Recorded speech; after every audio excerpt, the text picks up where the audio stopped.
Euzubillahimineşşeytanirracim. Bismillahirrahmanirrahim. Rabbi şrahli sadri ve yessirli emri ve ehlul ukdeden min lisani yefkahu kavli. Selamünaleyküm ve rahmetullahi ve berekatuhu. İnşallah we will continue with our discussion on the 32nd word. And Yusuf, when you have time, can you check if the online stream is working? Because something strange happened. And anyway.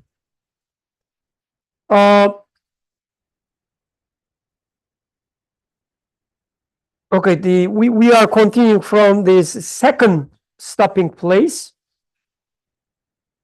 Let me check. Yes, the second stopping place. In the first stopping place, the representative of the misguidance, he was trying to find a gap in the creation so that he could fit into and claim some ownership. He was trying to convince the creation, of course, in a metaphorical, let's say, story-like narration. He was trying to convince the elements of the creation to accept that maybe they happen by themselves, they are created by other things, or maybe a mystical nature or natural laws were ruling them, governing them, and so on. And in the first stopping place, as we discussed earlier, he couldn't find any gap. And then in the second stopping place, he started asking questions, okay, following this, the idea of La ilaha illallah, right? So how our journey in Iman starts? Muhammad said, help me. Like I already gave you the keyword, the phrase, La ilaha illallah. Help me understand what it means. La ilaha illallah. Very, very shortly. Observing the different things in your life that you rely upon and realizing that they have no ability to fulfill the needs that you have. This is the La ilaha part. Yeah, and that they have no capability to give life or existence, or to create what you're experiencing in front of your eyes. Or with let's say Quranic phrase, they don't have, they cannot harm or benefit you. Yeah. Right? Yeah. I'm asking. I'll take that. Okay. Yeah. I'm not, giving you answer or correcting you. I'm just asking. Is this what you mean? That works too. Okay. Yeah. Okay. Alhamdulillah. So you did something great, which is like, I asked you about Iman and then, the belief, and you directly start talking about yourself. You didn't say, I look at the flower and I ask the question, who created this, whether sun can create it, and so on and so forth. But rather, you took a shortcut, and correct me if I'm wrong, right? That I'm interpreting what you said. You took a shortcut and you say, okay, let me start from myself, right? I can know it from first hand. So it will be, let's say, more certain to me, they're easier to understand. You said, whatever happens in my life, whatever I see in my life, I realize that nothing in my life can, create anything for me, or cannot create me, cannot create anything that I experience, right? And you know that by heart. Like, for instance, if I tell you that it's Yusuf who determines your success in life, you will not even smile. You will just ignore it, right? And then if I tell you that it is your boss who determines your well-being, how much money you get, you would say, it sounds reasonable, but you know what? No, this is not the case. Because by experience, you know that even when your boss tried to close the door for you, another hand opens another door for you. And you know it by experience. So nobody in your, let's say, sane moments, nobody can convince you, even Yusuf cannot convince you that your boss has anything in your well-being. Am I right? Yes. Alhamdulillah. So the first stopping place was about then, this La ilaha part, right? He was saying, like, he was trying to find ilahs, different, the gods in the creation. He couldn't find. He said, okay, La ilaha. But now he's asking this, like, question this illallah part, right? Okay, I couldn't find any ilah, but how do you know what you suggest is the right, let's say, the God? He said in the manner of, what is it? Manner of the atheist, or you who believe in one God, looking on behalf of my clients, I could find nothing, nor get anything at all out of beings in the universe. I couldn't substantiate my claims. Okay, I have to, come to my, I came to the understanding that La ilaha, I couldn't find any ilah. But then how do you prove existence of one who is single and unique and possesses infinite power? Where did you come up with the Allah? He says. Why do you not think it is possible for others to interfere and to share in his power? Okay, I couldn't find anything in the universe. It's not of the kind of this universe, maybe. But why we have to follow the description of Quran when it comes to God? There are many supernatural ideas out there, right? Maybe some invisible, I don't know, creatures, a council of, I don't know, elders of universe, right? Maybe there's such a thing from the Marvel universe. Maybe, what is it? Help me. There are these, these the entities in Marvel universe that at the beginning of the universe, there were some stuff, I don't know. Eternals, but before even celestial, what? Celestials, yes. Maybe, there is such a universe, and it's, even in movies, so it has to be true, right? They took it in the camera, and don't you believe what you see? And then we studied the answer. So what stayed with you? I already, questioned you a lot. So how about Atik?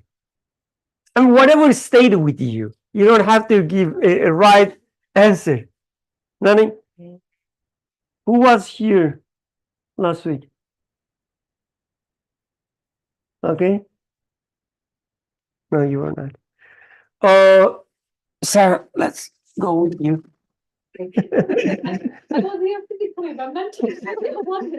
What stayed with you?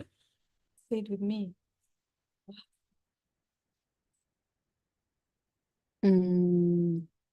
What stayed? Yes, I remember. Oh my goodness, now I remembered. I remember asking about yeah. So we discussed that, for example, about unity. Like how do we see unity in the creation? And we talked that, for example, you see like different faces, and you see different, let's say about faces, you see different faces, although they are different, but at the same time, you could say that they are all have the same maker. So they lead you to one creator. And then we talked, for example, like, okay, you say that because you say this tells you that there is unity, but some other people will tell you that, oh, we are all originating from the same, species, or like the same, whatever, bacteria or something like that.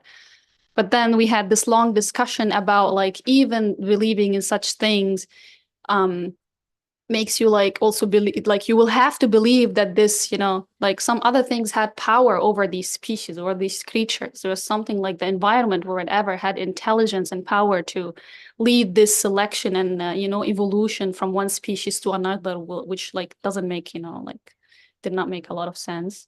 So I remember we discussed that for a long time. And then we also discussed about why is it like one, why there are no partners. And we talked about that actually there's no need for other partners. So for example, if you would say, for example, like God would have like delegated functions, or jobs to other partners who are also like, they have a lot of knowledge, or like, basically there's like, there's no need for such thing. Like there's nothing that requires the presence of multiple partners. So that's yeah, that's so there is no need for such a hypothesis, because like the most plausible or the only plausible hypothesis, I think, if that's correct, plausible, but it's like Why don't I stay with you? there's only one creator with the like the absolute knowledge and power and whatever. That's the only way it works. What else? I remembered one thing, but then I forgot. But yeah, that's it. Jazakallah khairan. And maybe now you can pass it to the Ratu. She was so active supporting you. So I thought, she might. Oh, okay, so it stayed with me. Just kind of, I guess, building on what Sarah just covered, we also talked about how if we even think about science, it's based on this idea that we will continue to see the same observation. So if we're not going to be able to see the same thing happening over and over again, it's really hard to make a hypothesis and an analysis of something. So there has to be some sort of cohesion for us to even have a base to work off of. So science is ultimately also building on the idea that there is some sort of order in this world. And if we work at it, maybe we can see it. So that's kind of what stayed with me, I think. Alhamdulillah. How about you, Tuan?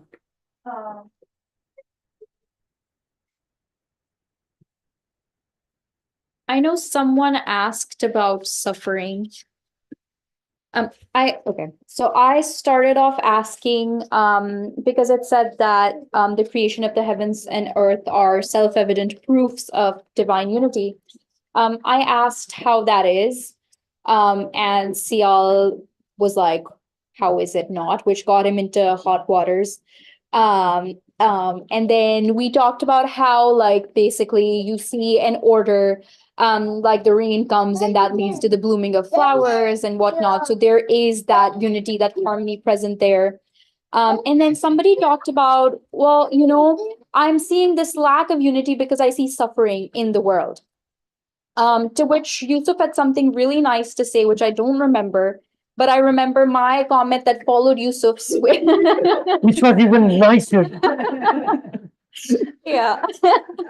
And that was that first, like you're supposed to look to the heavens and the earth, right? Because those are, as God says, those are the signs of his creation. And then maybe if you look at suffering, and you recognize, when you look at the heavens and the earth, you recognize God as, the united, or the one who likes unity or loves unity or whatever. And then when you see suffering and you feel like, this doesn't seem right, or this feels incomplete, then you will be like, okay, my Lord who loves unity, then it must be that he has something in store, or there is something to come that will complete that picture. And then I remember at the end, we were talking about this, I think Yusuf read like two arguments that were there. I remember the first one, which was, since he has no need, why do you take that dark path? And then we talked about how, like, the reason why we take the dark path of saying God, there is share of things in God's godliness, or him being the Lord or sustainer, is because we also want to feel like we have a share in his power. So we don't feel like we're losers, basically. Yeah. Jazakallah khairan. Okay, we had a nice sampling. Right, why? jumping one people. Anyway, so anyone else want to add anything? Qadir, Yusuf, Zarin, Zara? No? Oh, Abdurrahman. Okay. You're so surprised. I wasn't here physically, but I did. That's the reason I said, oh, okay. I did listen. This one, Dua mentioned suffering. So what kind of stayed from me from last week? This idea of unity, and I remember it was brought up, we see suffering in the world, or maybe I look at the world and I don't see cohesion. I think things don't look like they're actually in order. Like I might have this attitude, because like what we say is, oh, look at everything. There's so much order. Everything works so flawlessly together. This is the evidence of unity. And I was thinking, is this a sincere argument? Because it seems very pious and things to say, but I'm like, could I say otherwise? Because yeah, you could say, oh, there's suffering here. This is happening. There's floods, rains, tsunamis. Why can't someone come and say, oh, no, that's chaos, or that's not unity? So I was trying to think about that. And like one of the ways it made sense to me, I mean, there's many ways to approach it. One of the ways it made sense to me, because at first I was thinking, is this even a sincere question? Like, doesn't make sense. But then there's actually a verse also in the Quran where it also says, if you take two gods and they will create corruption, or it will cause end of corruption, something like that. So obviously there's some merit to it. In my life, the way what stayed with me, the way I could confirm this is when I look at the world, and if I take multiple ilahs, or if I take multiple gods, then actually everything stops making sense, or a lot of things start becoming chaos. Like if I take multiple gods, and then I see something as simple as, let's say one of my gods is like pleasing my boss, and another god is like my family, or like my stomach. Like when I take these as separate gods I need to please to find some type of joy in my life, then I find that I'm stuck in the middle, and I'm in like tension, and that there's like chaos all around me. I try to do one thing and it messes up the other thing. If I look at war or suffering, it only makes sense if I believe in unity or one God. Then I'm like, oh, these things actually fall into place, and a baby dying can actually have meaning and be a merciful thing, and not be some chaotic murder or something. If there's multiple gods that are like fighting, then a baby dying could become chaos for me. It'd be destruction. Then I saw that really it is with unity, when I approach it with all of these point to one thing, that it confirms, it falls into place like a puzzle piece. It all makes sense. When I don't, then it doesn't make sense. Yeah, and another thing, just to add on, I remember this topic of evolution kind of came up, how maybe someone looks at something and it points, they say everything points to one creator. Someone else can look at it and say, oh, everything just happens because it fits, or it evolves that way, or it's natural selection. I remember something there that was mentioned was this idea that when it comes to natural selection, there's a lot of things that are taken for granted. Like, for example, what's taken for granted is this rule set that everything fits. Like, what makes something fit? Like, there's so many things taken for granted that it's not an honest questioning. It's not something like we can actually, like, it's not sincerely. It's someone saying evolution. It's not sincere when you just skip all these other questions and you don't allow those questions to be asked. So that also stayed with me, that there's a rule set out there that you can't just ignore. Go ahead, please.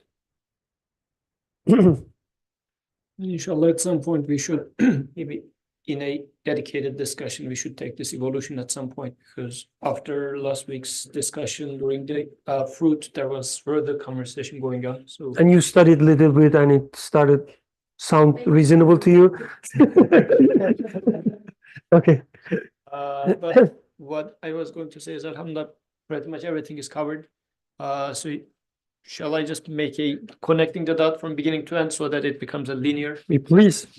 So the text we studied, and from where Muhammad Sial and you started it, the first session was about, let's say, the atheist ideologies. Let me very briefly put it this way, is arguing against belief in God. The first part of the text was trying to answer that, saying that it doesn't make any sense. Now in the second stopping place, the roles are changing. Now, what is your evidence for La ilaha illallah? This is the question. And the author took two verses, One was, if you ask them, who is it that created the heavens and the earth? They will certainly say God. And the author is specifically picking up on these two words of heavens and the earth, because he will start his argument from observing the heavens all the way to the earth.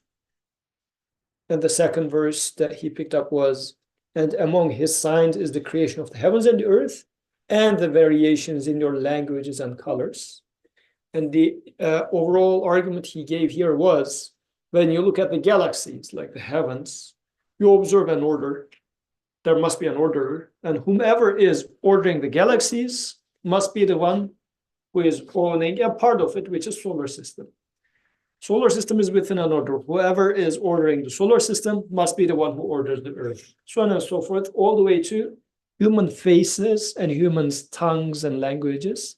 Still, you do see sort of a variation among the tongues and the faces, yet you see oneness. So this is, as Quran is suggesting us to look at, is an evidence that there must exist one maker who is doing all these. Then the author said, here is the evidence for that. And on top of that, he made two arguments, as Dua was mentioning, two arguments. One was,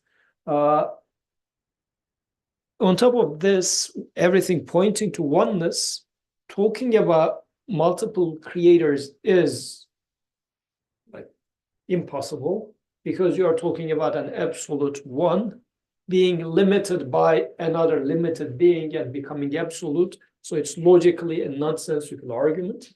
So this was why he is saying that after you arrive to the conclusion of an absolute creator, you cannot talk about a partner. It's a logical absurdity. On top of that, he said, everything points to him. Arguing against that is logically absurd, yet there's no need for that. Like, why would you come up with such an argument? And this is also important for, in the sense that since it's a general thing, even on the tongues of many Muslims, you will hear that God created the, let's say, fire and gave the quality of burning to fire.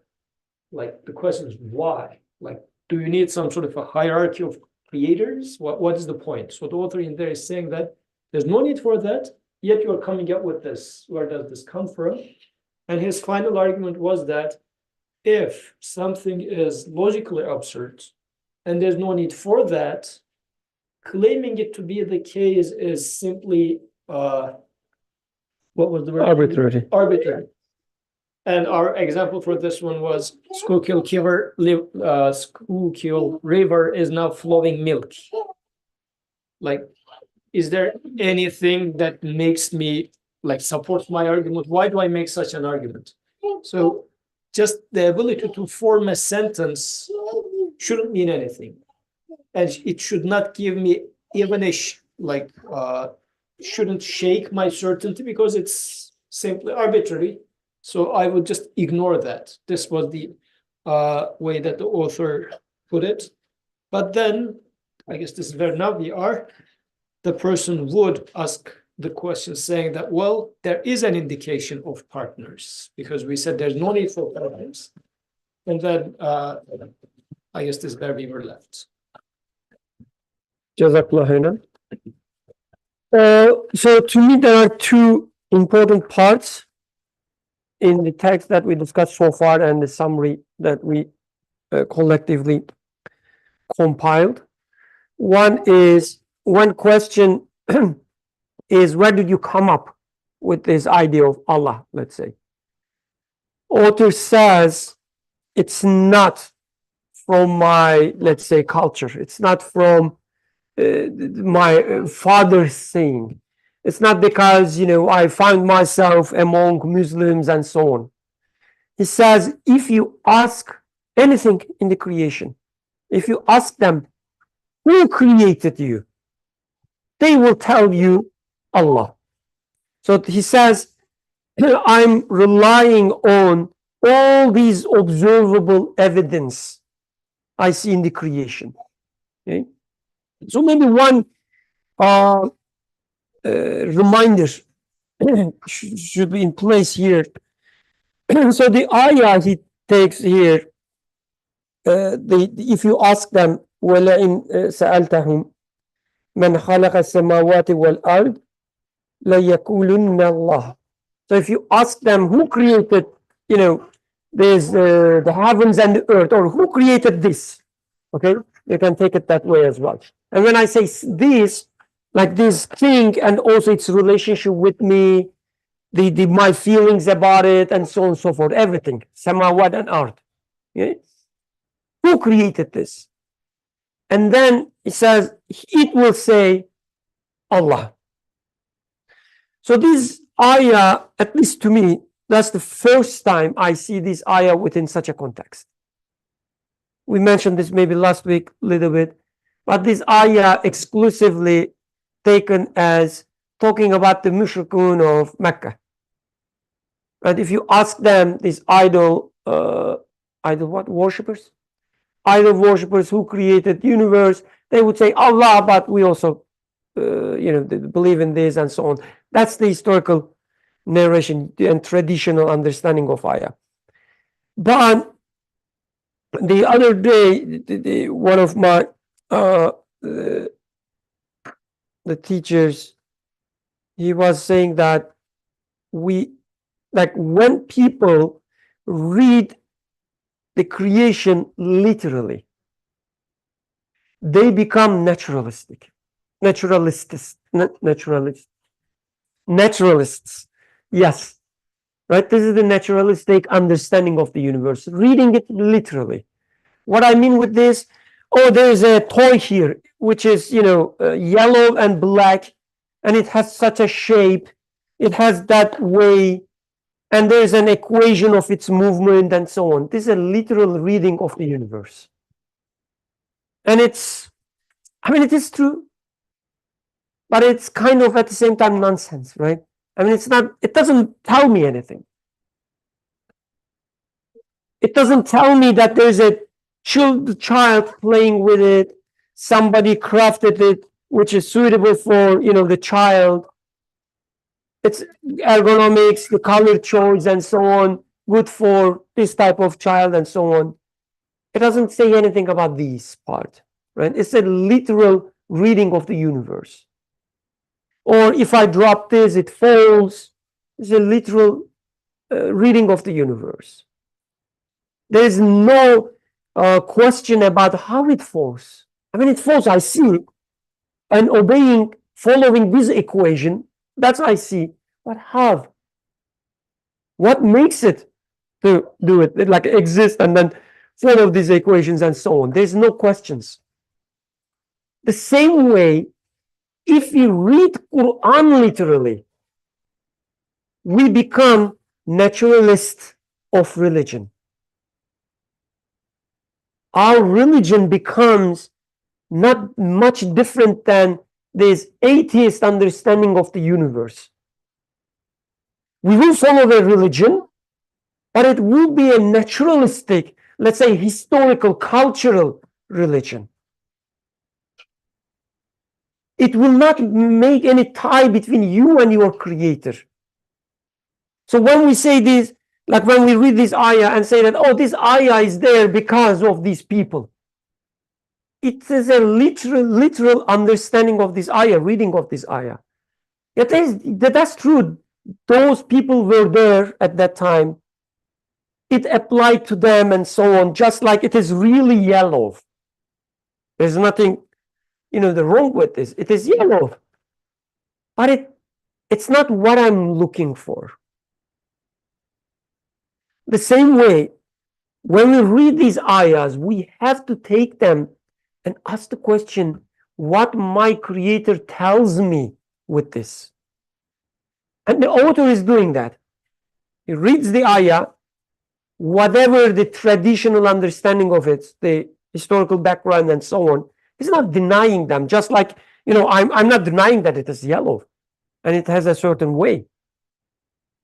And when I drop, it falls. I'm not denying this. But I'm not talking about it. Same way, when we read Quran, we should talk about the parts which are relevant to us. So he's reading this ayah, and he asks the question, how it is relevant. And he says, I'm trying to understand. I'm looking around. And I'm trying to find my Lord, the author says. And this ayah should be talking to me. And the ayah says, if you ask them who created you, they will tell Allah. Author says, oh, Quran is telling me then the proof of Allah. Right? Where did you come up with this idea of Allah? Right? Quran says here, you should come up, like you should conclude that there must be an God, Allah, by looking at this. And then the Allah part, we discussed this before, right? It's a proper name. By itself, it doesn't mean much. Just like Zerin doesn't mean anything. I mean, it has a meaning. The word Zerin has an etymology and so on and so forth. But maybe out of mercy of God, the etymology of word Allah is not clear. There are some, let's say, interpretations, some, scholarly works and so on and so forth, but there is no agreed upon meaning of the word, which is so merciful because Allah is almost telling us that don't be lost in that. Take it as a proper name. So you have to feel inside.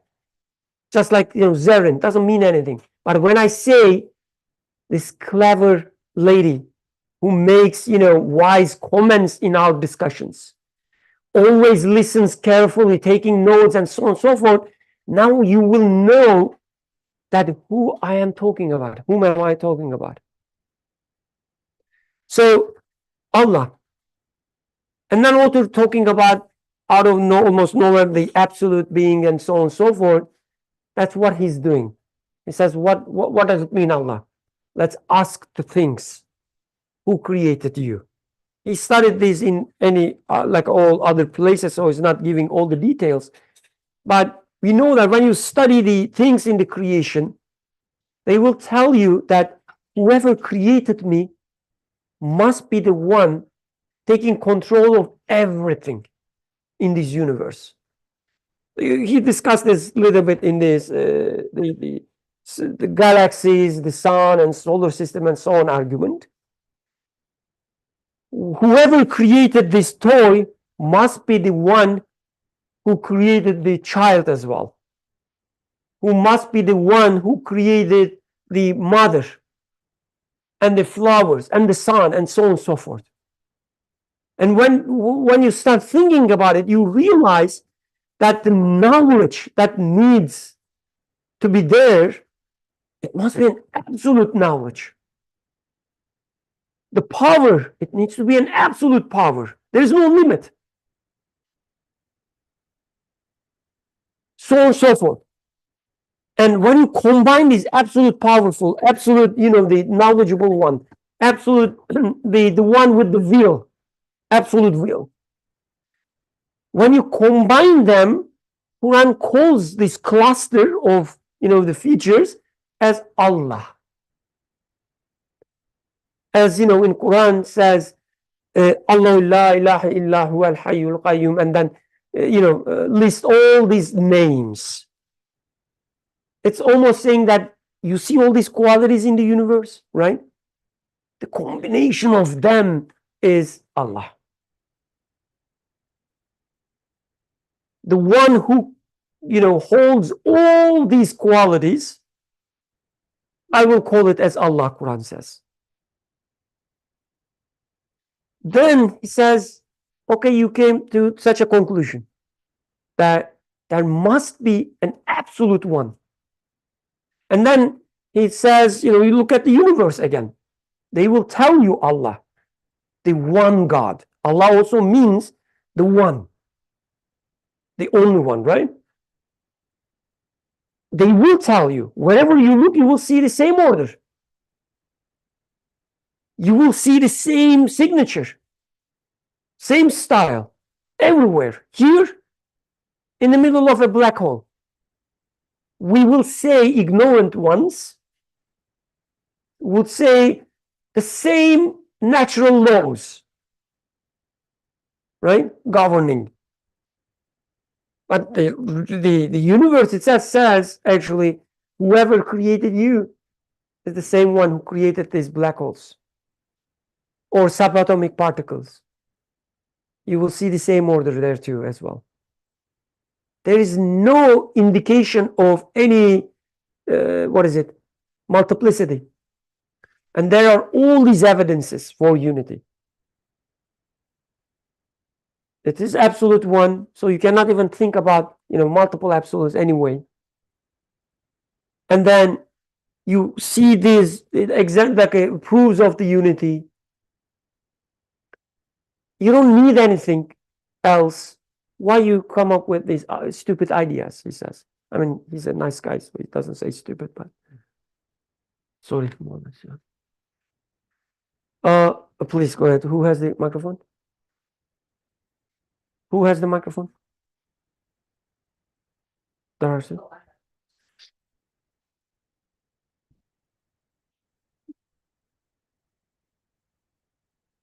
I was hoping if we could elaborate on, so like if you're reading the Quran and you can't take it literally, then how are you reading it? Because in order to understand something, I'll have to take it for what it is. Like if I'm reading a word, I would need to understand it within that context, because if I'm going with what I heard and how I interpret it, it would be like I cherry pick what I like, what applies to me, let's say. I'm like, I'm not doing this today. I feel like at this point, this part resonates with me more.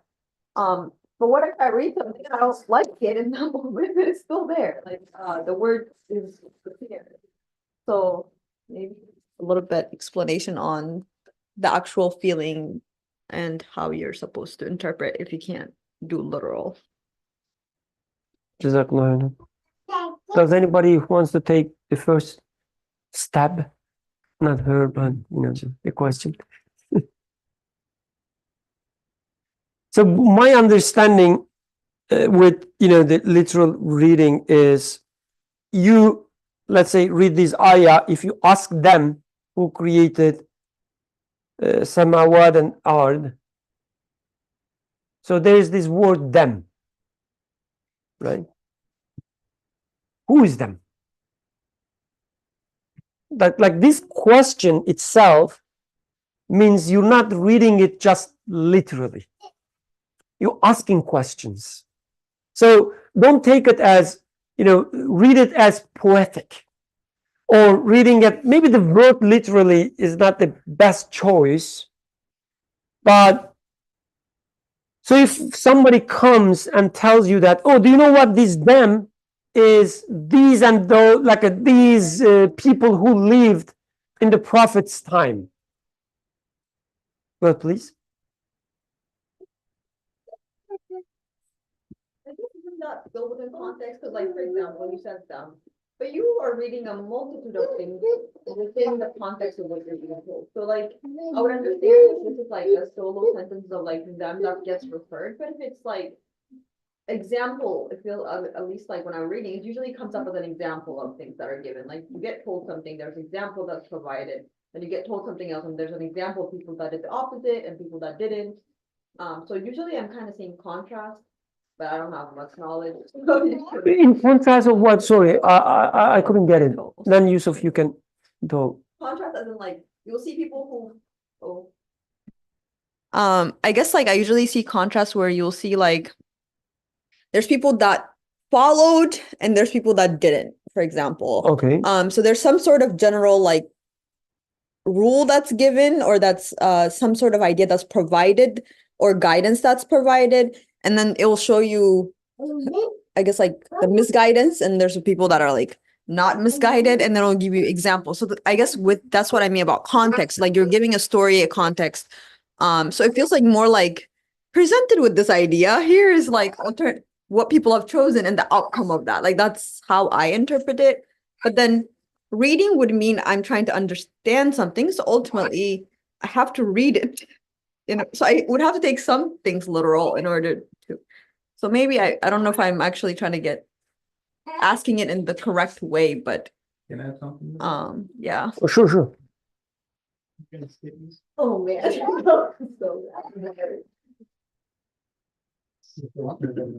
Oh no, it's not. You have to help him. Sultan. Yes. Okay, so I also had this question, but there's a verse in Surah Imran that says, in it are verses that are precise, they're the foundation of the book, and others unspecific.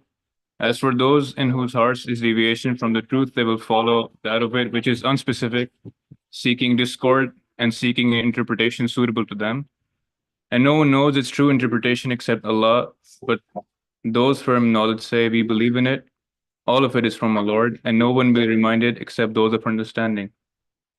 So my interpretation, I mean, the verse is quite clear that some verses will be very precise that you have to follow literally, but some verses are like left unspecific because Allah intends them to be. Oh, so it says some verses are clear, and It's- that's all right. They are the foundation. They're the like, foundations of the In it book. are verses that are precise. They are the foundation of the book, and That's others. what ayah says. Yeah, Yes, yes, and it says only this. It doesn't say you have to read them literally. That's your yeah. addition. No, so I read all of this, right? No. I'm not. I'm saying that it says some of the verses are precise. These are the foundations. And others unspecific. That's in the verse. Yes, others. But you said some of them are specific, and you should read them literally. Yeah, that's Ayah doesn't say that's that. mine. Yeah. Yes. Yeah. Yeah. So that's my understanding that the ones that are precise should be the ones that are meant to be taken literally. That's my understanding. Yes. And the ones that are left unspecific, don't like dwell on them too much and leave them to Allah to decide what's right. And the unspecific is if you look at the original, it's like it's similar. What is it?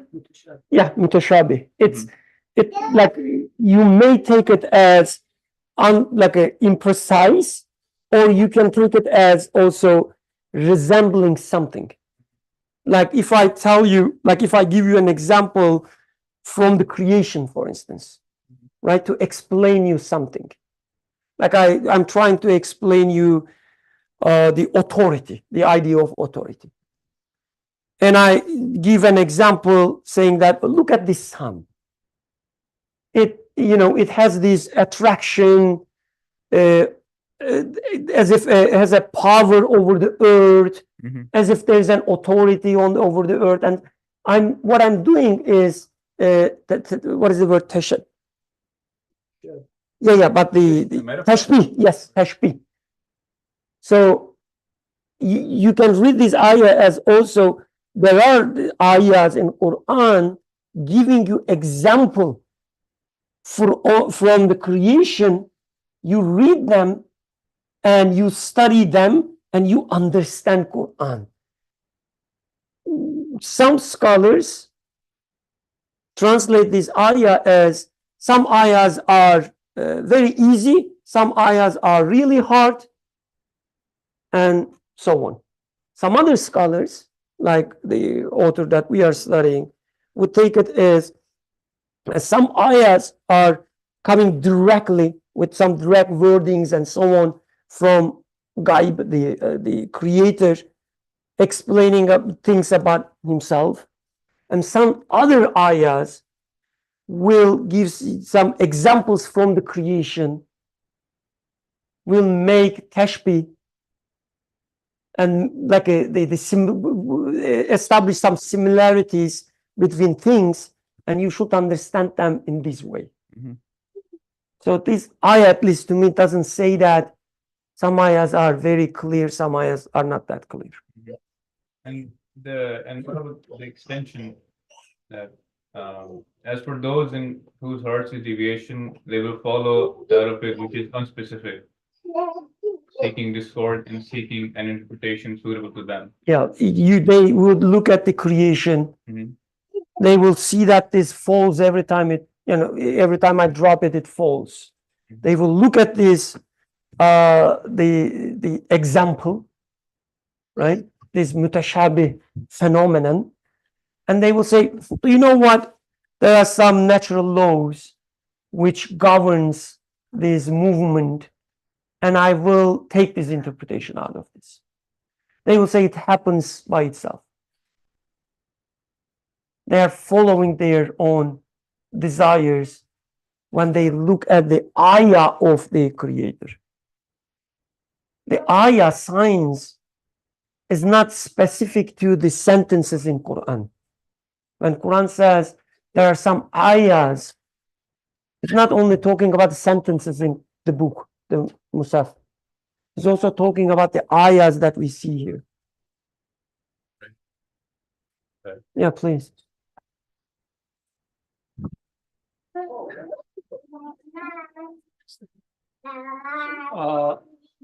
I think maybe it looks like we'll not be able to start today. But yes, as the earth was saying, what is the context? What is my context? This is why, in order to really, we have been talking about this in the previous discussions as well, but what is the context of Quran? What do you expect from Quran? Because this is what will really shape how you interpret Quran. And my example for that is when talking to students, like if you find in your dormitory room, especially if you're a female student, if you find a rose, you go to your room and you find the rose on your desk. And let's assume you're a biology student, okay? And your roommate is also a biology student. You see the rose and you get excited, your heart starts pumping. And your nerd biology student friend, roommate says, well, this is just Rosa something something, tells the Latin name of the plant itself.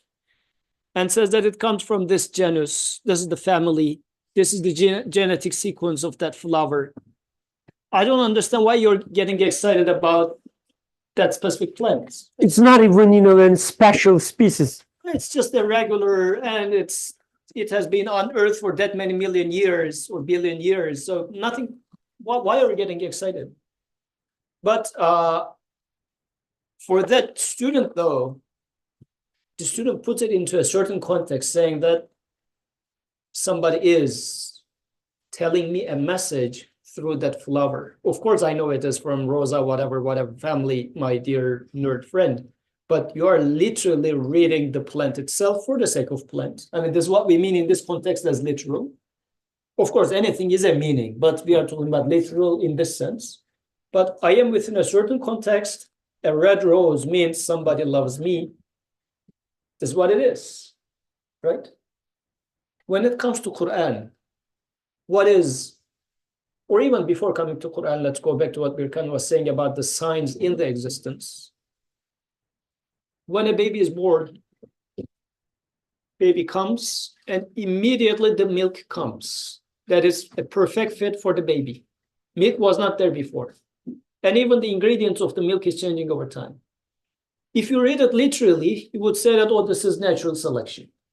Because there had been some moms for which this type of milk didn't come out and their babies didn't survive and whatnot. Only the correct type of moms, which somehow produces this type of milk, they survived, and hence we have those moms with that type of milk, comes with the child. Case is closed, everything is explained, right? Although we said that this is nonsense in terms of natural selection, yet this is a literal reading of what's going on in there. On the other hand, you could say that, like, what are you talking about? Somebody is specifically cooking that very delicate food for that baby right now, and it's not mom. Mom is not aware of what's going on. Somebody is putting this, and the milk is put in a way that the mom is very mercifully hugging the baby.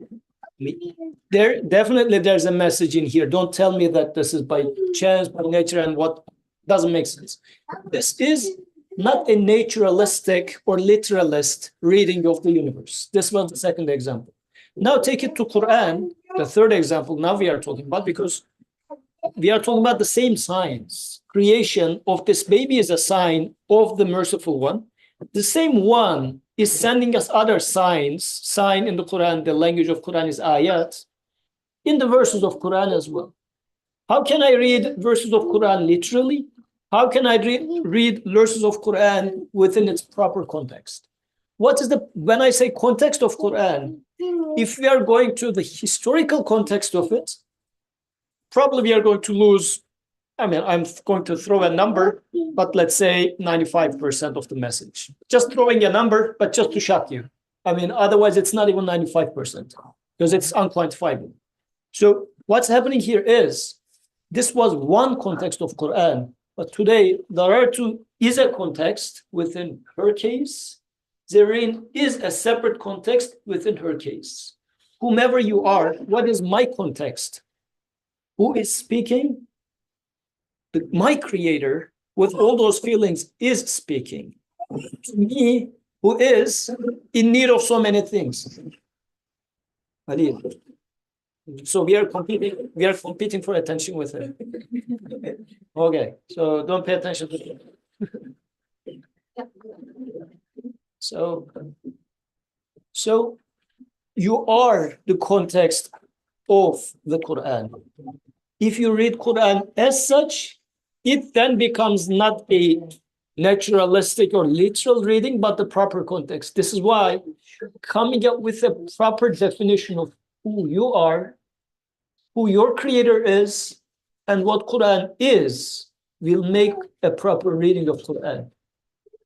That's why, like Nursi is giving almost 50 different definitions of Quran in one of the texts that he studies. What is Quran is his first question, and he gives 50 different descriptions for Quran. How many descriptions do you have for Quran? And some of the descriptions, like one important one, for instance, is the interpretation of the universe. Quran is the interpretation of the universe, what you experience. When I say universe, it's not like a scientific term. It's what you have here. Yeah. So this is why to read Quran properly, of course, when Brother Khan was saying that we shouldn't be reading Quran literally, the first objection that comes, because probably I listened to the same lecture as you listened, and the word that the brothers used there was, you cannot read Quran with dictionary. Immediately the objection rises in your head saying that, like, Bayt means house in Arabic dictionary. I cannot go and check like an arbitrary meaning of what Bayt means. Of course I will need Quran with dictionary. What was meant in there is, what within the purpose of Quran, what does Bayt mean? And purpose of Quran means who the speaker is, who you are, what is the purpose of that speech. Now see if that Bayt is this Bayt, or is it maybe your body? Your body is the house of your soul. Like, which Bayt are you talking about, Quran? Then you can ask. But the meaning will change depending on how much you know yourself, because you are the addressee, how much you know the speaker, what is the purpose of that conversation, and in which sort of a setup this conversation is happening. This is the proper way of locating the purpose of Quran. Other than that, this is what I think Brother Bikan was referring to as reading Quran literally. The other brother that we were mentioning, meaning reading Quran with dictionary definition, it simply means you cannot go ahead and check the dictionary, let's say 10 different meanings for Bayt, and then make combinations of, oh, this could also mean this. That's not the point. Put yourself in that context, because you are the context of the Quran. Then, like the example of the rows in the dormitory, then you will start getting the message out of it. And this is why, taking it back to the last, I take it too long, but the last part, a mutashabih ayat in the universe could be then a baby dying in a war zone. This is where we started the conversation today, right? A person will come out and say that, like, there is mercy here. And this is something they will pick up on. But the Creator says, I create this to show you something else other than itself. This is what tashbih is for, right? Tashbih is an example, like a resemblance. If I say, Ali is sitting on the throne here, like a king. Like this is not a throne, it's a simple chair. And he's just sitting there. By likening him to a king, I'm just saying that look at the child, he's pretending as if he has authority over you. Otherwise, it's not a throne, it's a simple chair. This is just a point to give you when creator creates something to tell you something else other than itself. Death of an innocent child. If I just focus on there and say that, look, an innocent child is being killed, how dare? I'm literally reading it. What is the purpose of that? What do you mean, my creator, by that? And you will not immediately see it. That's why the verse says, I believe, I am convinced that the creator will show me the purpose of that sooner or later. This is what iman in there means. Otherwise, it doesn't simply mean that there must be some reason. I'm not going to even bother thinking about why children in Gaza are being killed. But you would rather say, definitely there must be a wisdom. And the creator will show its wisdom to us, maybe not today. But I'm not going to challenge saying that this is a meaningless, brutal killing done by my creator, because God creates this, right? So this is why I think one way to take this verse when applied to creation, yes, there are mutashabih verses. And actually, this was your question last week as well, right? You were saying that I don't see order in the universe. So order in the universe, when we look at it from the big picture of sciences, everything is ordered. But if you zoom into somewhere and you see a child which is born with, I don't know, 2 heads or something, there is order here. It's a mutashabih ayah, a mutashabih sign. But if you focus in there and say that, look, if there was orderer, this wouldn't happen, therefore there does not God exist, would become what this verse is talking about when it comes to the signs in the existence, in the universe. Likewise, in Quran, there are verses.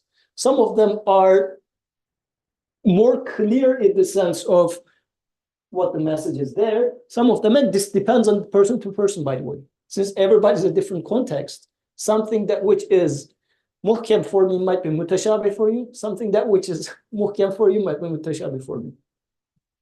Because for some person, like people in Gaza, killing of babies probably are a muhkam verse for them. They are saying that they go to paradise. It's clear for me. They were meant to go to paradise. This was the thing. It happened. They have no objection to that. We do have objection because we don't see it. So this is why muhkam and mutashabih, although scholarly, some scholars said that this is a muhkam verse, this is a mutashabih verse. Even on that, there's no agreement. Because Quran didn't explicitly identify this verse is muhkam, this verse is mutashabih. It is just saying a concept to us. This is a guidance. It's not a ruling verse. It's a guidance saying that where is it that you're focusing on? Jazakumullah khairan. Jazakumullah khairan. Okay, so summarize. When you see such interpretations of such ayahs, don't get surprised. Try to get used to it and try to use these approach as well. Okay. Otherwise, as Yusuf said, like you will lose a lot. You will just read this ayah within its literal historical context and say that, oh, he's talking about those people lived a few centuries ago, and there's nothing to me in this ayah. You already lost the ayah. Okay, the second point was I said one important thing is illallah parts come from the creation. There are a lot of evidence, a lot of proof, indication of Allah. That was the one point. The other point is, yeah, it's absolute point being, and there's no need. But still, tying back to maybe last week's discussions when it comes to evolution or other stuff, that doesn't matter. Like it doesn't need to be even a scientific explanation. But these common themes or explanations, we don't want to lose them. Like when we have such discussions, we always have, including myself, I have this tension in me. Because like if I believe that the things are being created constantly, So it's when it falls, moment by moment, it is being created, right? This is kind of against three basic, the theorems of laws, even not theorem, laws of Newton, right? Because according to Newton, it falls because it falls. It happens by itself. You don't even push the device, the thing.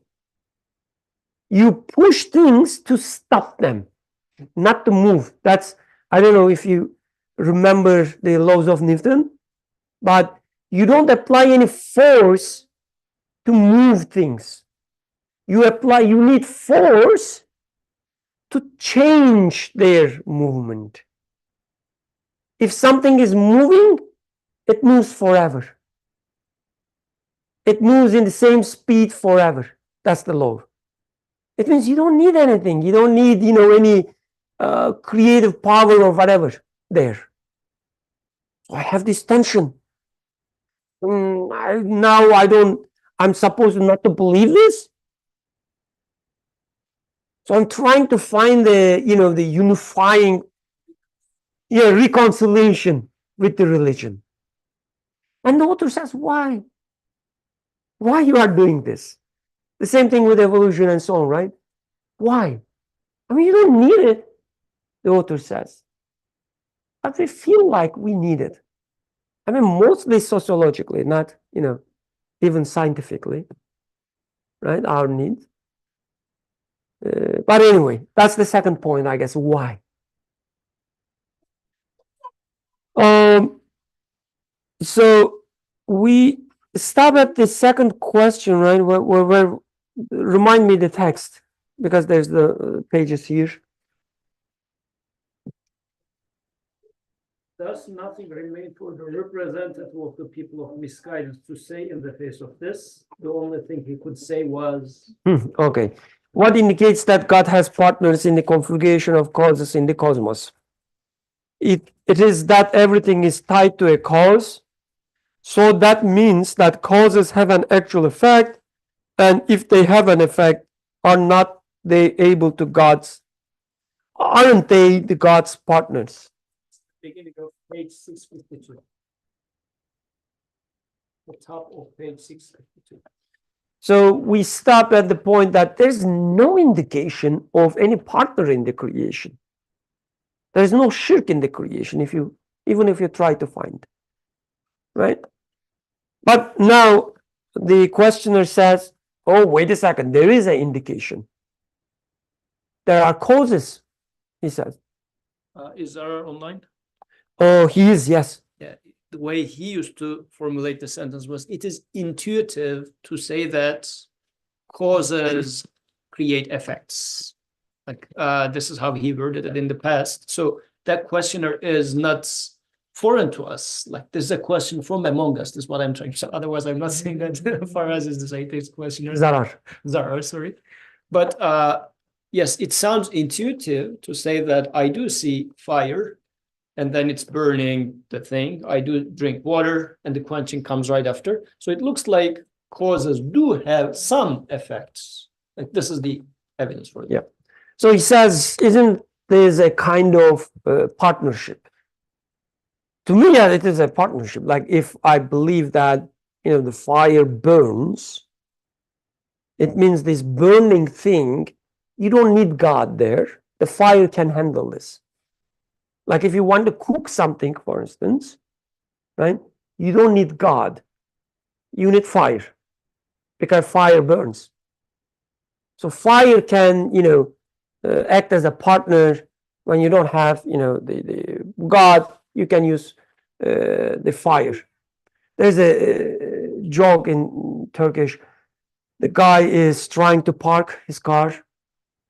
He couldn't find any place to park, and he starts praying. He says, "Oh God, please give me a parking spot, because there's nowhere I can find." After the prayer, he sees a place to park, and he says, "Oh, never mind, I found it." So the same way, right? I mean, we want to cook the food. We will about to pray God and says, and dua comes and says, oh, don't. I have something else for you. I have fire. I said, oh, never mind. I solved it. Right? And we cook the food with fire. When we are thirsty, if we are in the middle of the desert, we would raise our hands and start praying, oh God, I'm so thirsty. Please quench myself, quench my body. The moment Atik comes with his tea, I said, oh, never mind. I found my quenching. It's a partnership, right? And the questioner says, isn't that the reality? Like when you have water, you don't need God. The water quenches you. So there is an indication of partnership. Somebody, Yusuf, can you read it? The answer? So let me reread the question. Yeah, please. Just so that how soundingly right the question is. What indicates that God has partners is the configuration of causes in the cosmos. It is that everything is tied to a cause. So that means that causes have an actual effect. And if they have an effect, are they not able to be God's partners? The answer: effects have been tied to causes because divine will and wisdom require them to be so, and so that great numbers of the divine names may be manifested. Everything has been tied to a cause, but we have decisively proved in numerous places, including many of the words, that causes have no actual power with which to create their effects. Causes have no actual power with which to create their effects. So for now, we shall just say this. Among causes, human beings are self-evidently the most superior and have the greatest power of choice and the most extensive ability to control and direct other causes. And among the most obvious of man's actions over which he exercises choice are eating and the powers of speech and the power of thought. Eating, power of speech, power of thought. Furthermore, all these faculties are extremely well ordered, wonderful and purposeful chain of actions. But of the 100 links in these chains, only one is subject to man's power of choice. For example, in the chain of actions concerning food, which stretches from the nourishment of the body's cells to the forming of fruit, only moving the jaw and chewing the food is subject to man's choice. And its chain of speech, only exhaling air and blowing it into the mold of articulated letters. That's the only part that's left to human. And while a word in the mouth is a seed, it becomes like a tree. In the air, it yields the fruits of millions of the same word and enters the ears of listeners along with millions of others. Man's imagination can barely reach this metaphorical shoot. So how should the short arm of choice of man, reach it? Since among causes, man is the most superior and has the greatest power of choice, and yet his hands are thus tied from real creation, how should other causes, such as inanimate creatures, animals, the elements, and nature, have any real power of disposal over other causes? Each of those causes is only a container, a cover for the dominical works, a tray bearer for the gifts of the compassionate one. Each of those causes is only a container, a cover for the dominical works, a tray bearer for the gifts of the compassionate one. Of course, the receptacle for a king's gift, or the handkerchief in which it is wrapped, or the individual who brings the gift, which is placed in his hand, can in no way be partners in the king's sovereignty. Anyone who supposes that they are partners is imagining nonsensical absurdities. In the same way, apparent causes and intermediaries can have absolutely no share in God's sustaining of his creatures. Their lot is only to perform a service of worship. Any initial thought?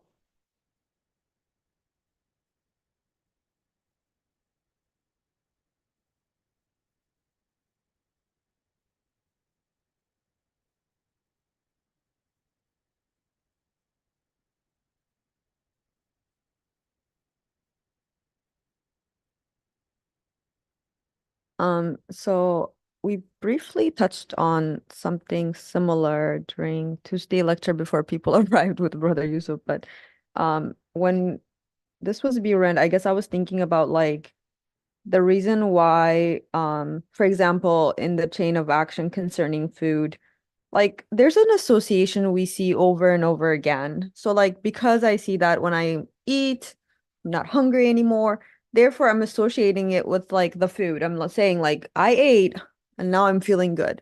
But that doesn't necessarily establish that there's a causality. Like I can't for definite say, because there's time while you'll eat and a couple of seconds later you're still like, well, I'm hungry, so maybe I should eat a little bit more. So you're not getting the same thing every single time. It's actually there's like variables that happen. So I guess you will see many association, but can you say that this is what's actually causing me to be full? And I think that's harder to establish. But if you can establish that, then that ultimately is what makes the maker. I think like is that person who has the control. If I can for definite say, yes, I know although that food is there's some sort of association between eating that food, the one that's causing it to have that relationship is ultimately the maker. So I guess that's what I took from this text.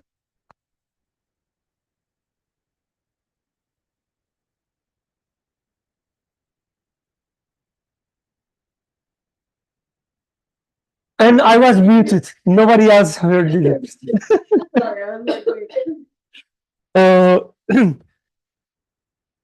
Anyone else? Yeah, please. If you didn't speak, I was planning to actually be pokey because a newcomer. So, one thing I think I find kind of interesting is there's the way I see it is God allows causes to have an effect. I don't remember which prophet it was, but who was thrown in the fire, but the fire didn't affect them. I don't remember who exactly it was, but Allah didn't allow fire to burn him, so he didn't get burned. So if Allah allows any cause to have an effect, only then it can have an effect. I could drink 10 gallons of water and my thirst would not be quenched. But if Allah allows it, I could have 1 drop of water or no water. We go fasting some days, 10 hours without anything, we don't feel anything. But other days you eat and you drink and you just can't. So that's Allah allows causes to have an effect of the West. So my wife always complains. She says, like during Ramadan, you're not eating anything, and you just, as energetic as 10 people. And now, just because you skip the lunch, you're asking me to prepare something. There was another, and yeah, please.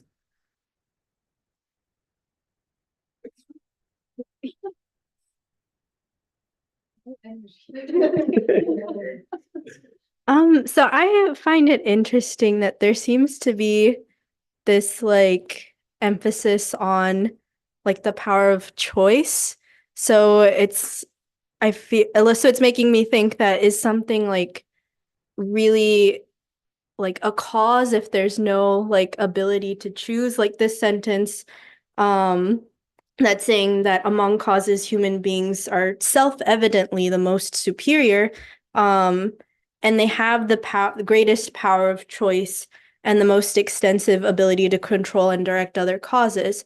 So I guess one thing I should think about when I'm thinking of whether, is something actually causing an effect. So, for example, is water like causing me to be quenched is like, does water have this power of choice where it is saying that, yes, I see that you're thirsty, come here and I will put me in your mouth and I will quench you. So I don't see that quality in like anything in the universe where it's like, yeah, let me just choose to do this for you. But yet I still see that like things in the creation are there in a certain way that benefits me.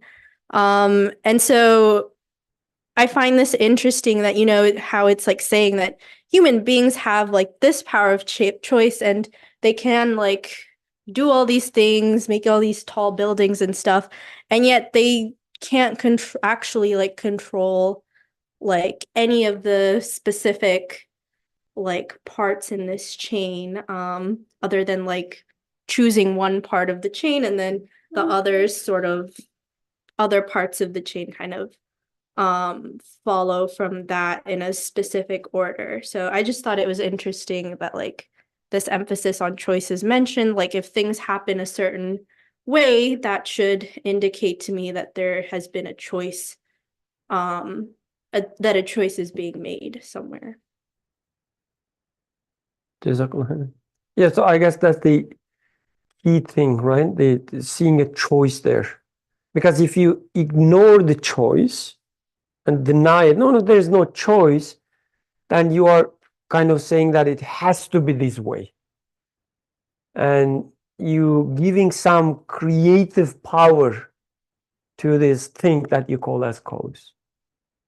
Because if something is necessarily happening, it's kind of saying that, you know, nothing in this universe prevents it, as if it has an absolute power.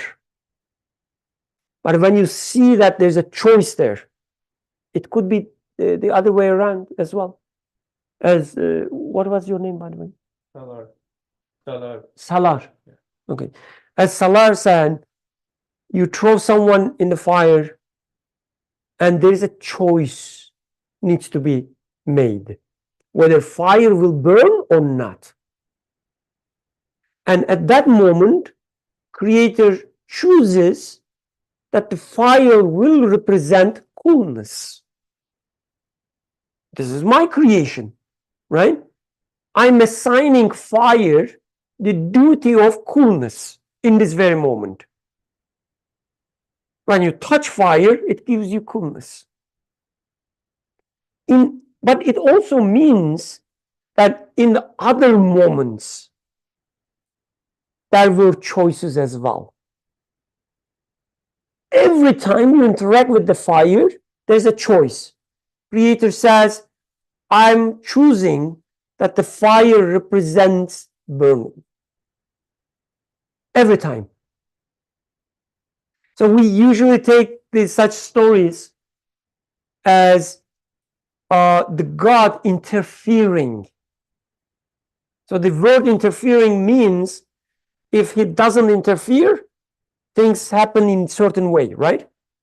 We take such the stories as example of interference. What it means, if God didn't interfere, the fire would burn him. That's our understanding. But the author says this is not true. God has to be there every time. When fire burns as well, there's a choice. And he chooses burn.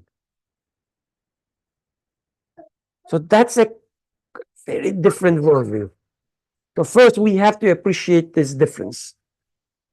I mean, it's so radical, at least to me. It's so radical, it's so different than what I used to think. I'm coming from a Newtonian, worldview as being engineer and so on. And this radically changes everything. Any comments? Sarah? So like we discussed this before and I kind of understand it. So for example, we discussed it a lot. We always go back to it, but we discussed, for example, when like you see a kid that, like Brother Yusuf just mentioned, you know, like you see someone with like without hands, but you have to go back to the initial question is like, why do you think, you know, he deserves hand? Like you have to first look at the existence as a, you know, that there's something exists, and then you go back to these small.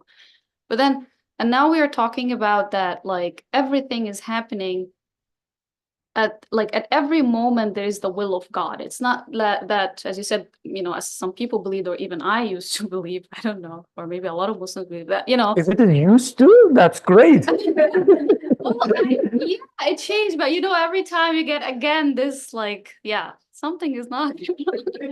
I mean, for me at least, it's not used to. It's still, you know, I find myself. Well, Yeah. no, we established this because you said if there is a plan and everything is laid, you know, to do by itself, then we're giving godly properties to things, and that like things have their own will and their own intelligence, and that doesn't make a lot of sense. That's why I think I used to be.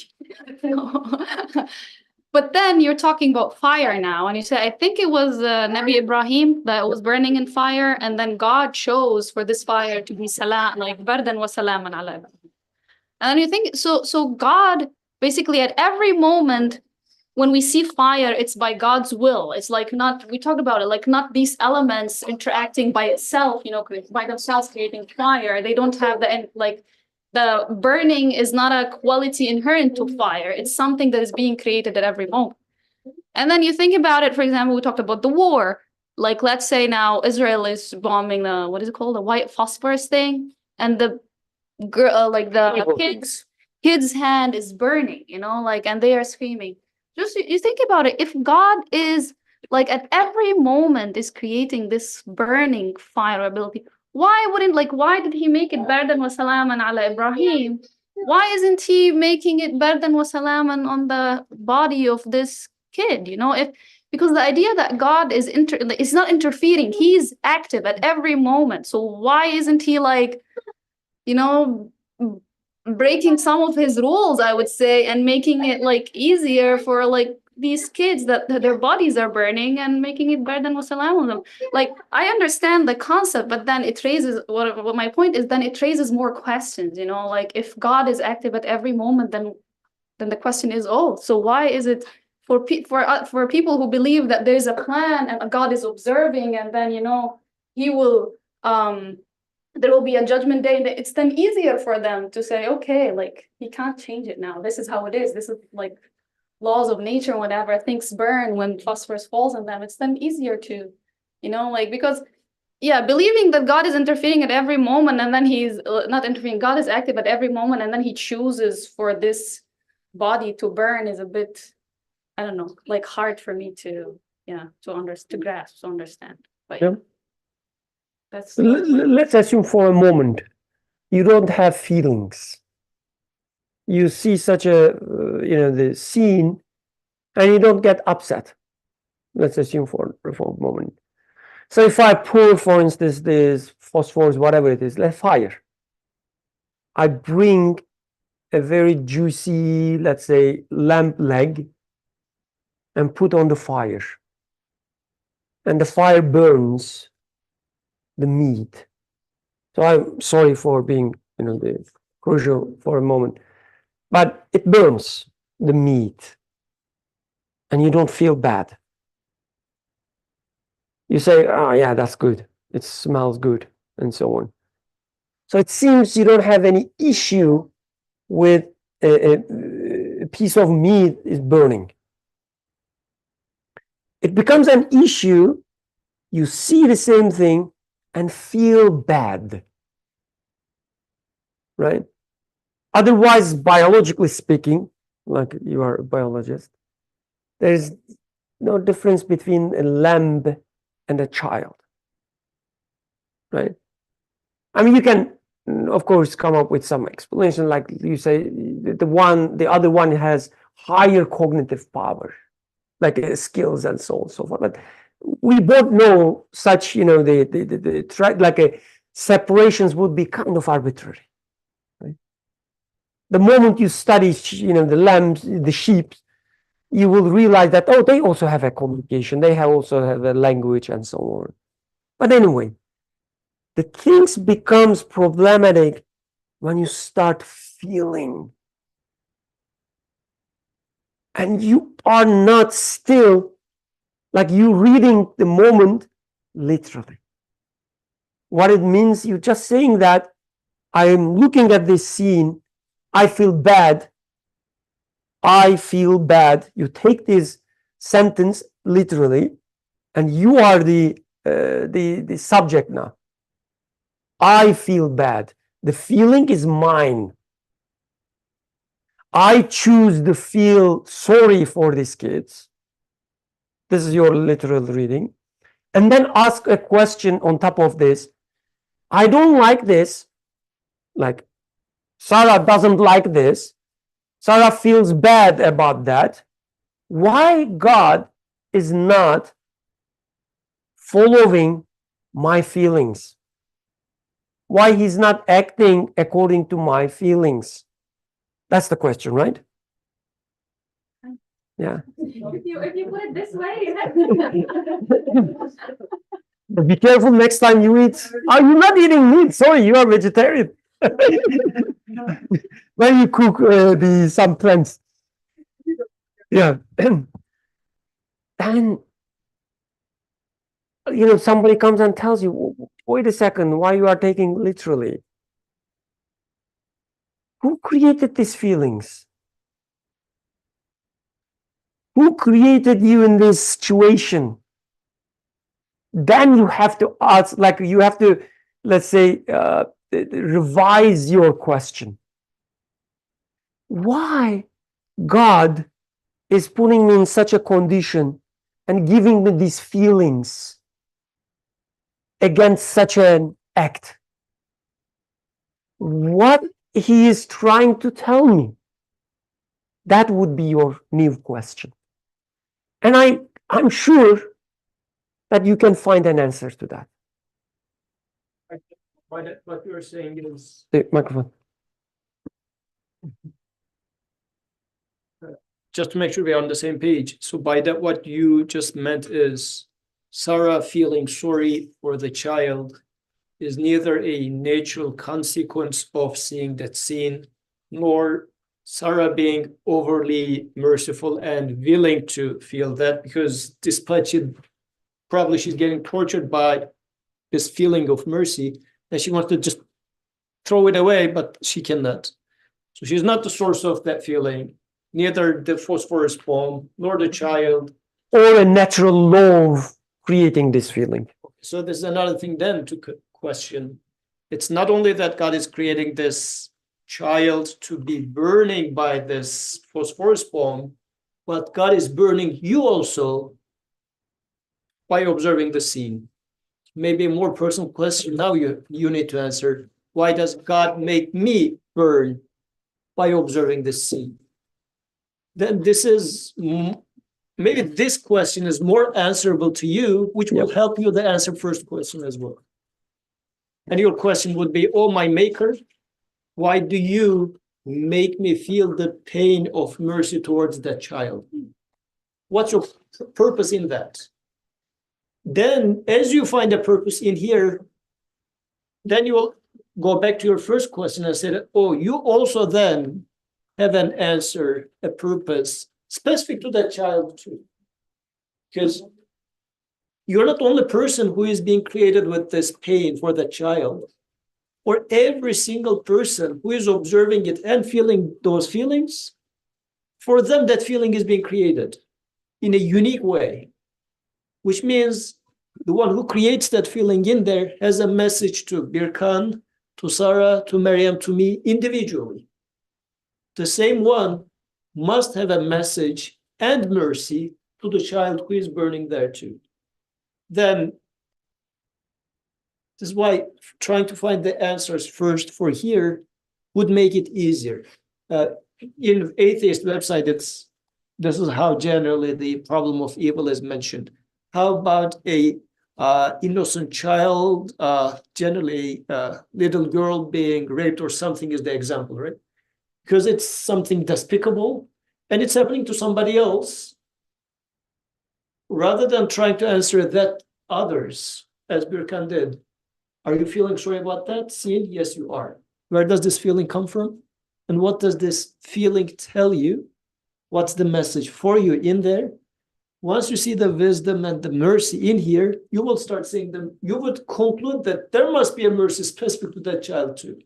The one who is teaching me and showering his mercy for that feeling that I go through would no doubt have a proper merciful treatment for that child too. So this is why taking it from this person's side helps quite a bit. Like, I would say one of the most dangerous thing we do is taking our feelings so lightly and just reading them, because we've been using this word today, just reading them literally. I feel merciful, so what is, strange with that?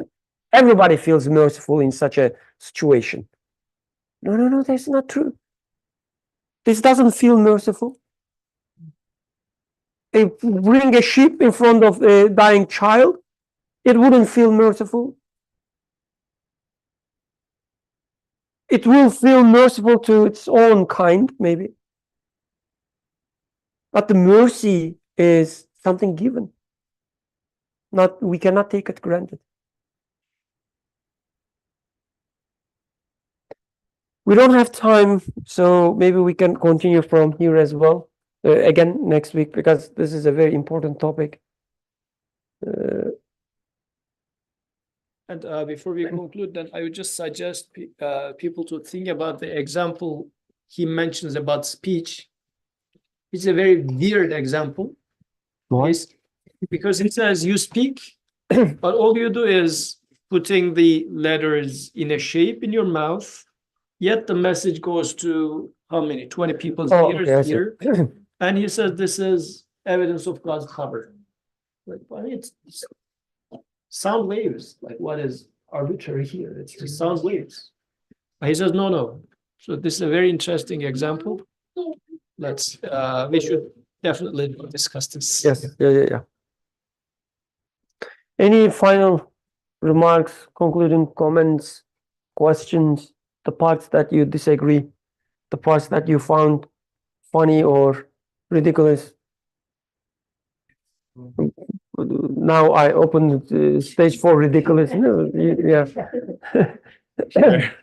I just wanted to emphasize something. When we read these discussions, like, with Prophet Ibrahim alayhi salam, the fire didn't burn, or with this prophet that didn't happen, and then we're saying, everything is being created by God, our mind might go to, I am a Muslim, I believe, so why when I touch the fire does it burn me? Why isn't God merciful with me? Or why I do this step and then I fail, or this happens, or why does this child die, or why does that happen? Like, because he was a good Muslim or a good person or whatever, can it have changed? And I think this is a very dangerous kind of path to follow, because these are all created. These cause and effects, sure, the cause does not create the effect, but still they're created together. And at the end, there's this one sentence, their lot is only to perform a service of worship.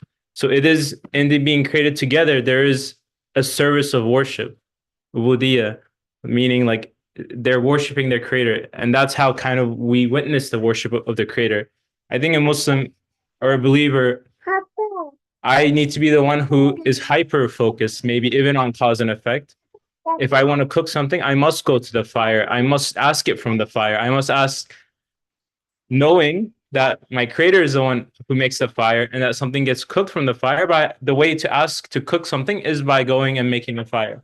I can't say, I'm a Muslim, I open my hands and let something cook in front of me. That is a disobedience. That is a disrespect to what is being created. And I think for some reason those two can overlap. Like, you can be like a student, be like, I'll just study a little bit and then I'll just make a lot of prayer, opening my hands, and I'll get a good grade. But then when I get a bad grade, then that means like, I'm being abandoned. No, you didn't do the correct steps. You were disobedient. And as Muslims or as people of faith, we might fall into like this thing where, out of the goodness of my heart or something. But No, there's a way to ask things. I just wanted to say that. جزاك الله خيرا. سبحانك لا علم لنا إلا ما علمتنا إنك أنت العليم الحكيم وآخر دعوانا أن الحمد لله رب العالمين. الفاتحة.